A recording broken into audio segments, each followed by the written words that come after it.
തർശീശിലേക്കുള്ള കപ്പലിൽ കയറി. അപ്പോൾ യോന എഴുന്നേറ്റ് അടിയിൽ കിടന്ന് ഉറങ്ങി. അപ്പോൾ അവിടെ കപ്പൽ മുങ്ങിപ്പോകാനുള്ള തിരമാലയും എല്ലാം വന്നു. യോന അതൊന്നും അറിയാതെ അവിടെ കിടന്ന് ഉറക്കുമായിരുന്നു. ആ കപ്പലിലെ ആൾക്കാർ പേടിച്ചുപോയി. അപ്പോൾ അവർ ഇതൊക്കെ ആരാണെന്നറിയാൻ ചീട്ടിട്ടു. അപ്പോൾ അത് യോനയുടെ പേര് വന്നു.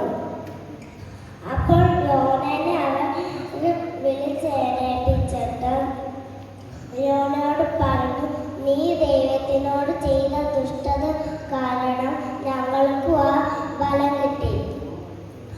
അപ്പോൾ കപ്പലിലെ ആൾക്കാർ പറഞ്ഞു, നിന്നെ ഞങ്ങൾ എന്ത് ചെയ്യണമെന്ന്. അപ്പോൾ യോന പറഞ്ഞു, നിങ്ങൾ എന്നെ കടലിലേക്ക് എറിഞ്ഞോന്ന്. അപ്പോൾ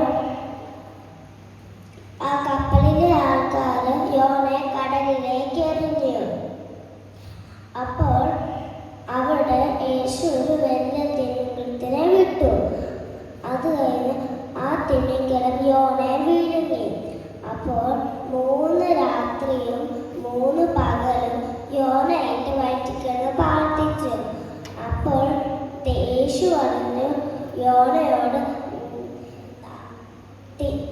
യേശു പറഞ്ഞു ആ തിമിംഗലത്തിനോട്, നീ യോനയെ കരയിലേക്ക് കൊണ്ട് ഛർദ്ദിക്കാൻ.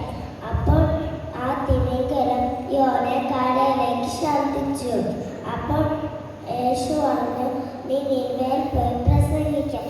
അപ്പോൾ ആ വാക്ക് കേട്ട് യോന നിന്നേൽ പോയി പ്രസംഗിച്ചു. അനുസരിക്കുന്ന യാഗത്തെ